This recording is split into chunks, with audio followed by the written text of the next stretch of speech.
to Esther, when she was going through the training, when she was going through all of that, she didn't know that God was behind the scene, orchestrating the events of her life, such that one day she will be in a privileged position to help people even after her. Generations are dependent on our life today. Right? Many a times we live our lives, right? We live our lives thinking that we are living just for ourselves or even for our immediate family. But from this passage, we realize that at that crucial point in her life, it was not just about her, it was also about the generations that were after her. Now, let's just imagine that Esther decided that she was not going to go with the plan that Mordecai had proposed. Let's say that because she said to herself, okay, I am now the queen, so I can decide whether to help you guys or not. If I choose not to, what will you do to me?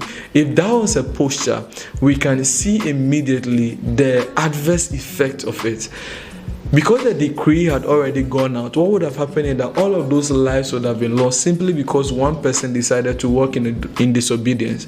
Many a times, even when we read the story, I'm using an instance, when we read the story of Jonah, right?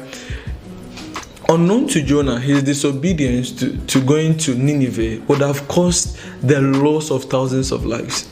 Right? And so it is far much more deeper than we see it. It is far much more intense than we even imagine it. We think it's just about us, but in real essence, it is actually about what God is trying to do with us. It's actually about the generations that God is using us to be a blessing to. And the last and not the least, the third thing which I really want us to understand is that God had made all grace sufficient. All grace was made sufficient. If you look at the life of Esther, I remember one time I was having this conversation with my wife, and I think I was pointing out someone's IG or something like that, and I was saying to her, this person is actually favored by God. And she said to me, it's not just because this person is favored, she's actually beautiful. And I said to myself, it was just a sudden reminder that not only does she have the favor of God, but also this person that I was referring to actually was beautiful. So God graced Esther with that beauty for a reason. Right? God didn't grace Esther. Like in our time and generation, many of us would have used that beauty for so many other things.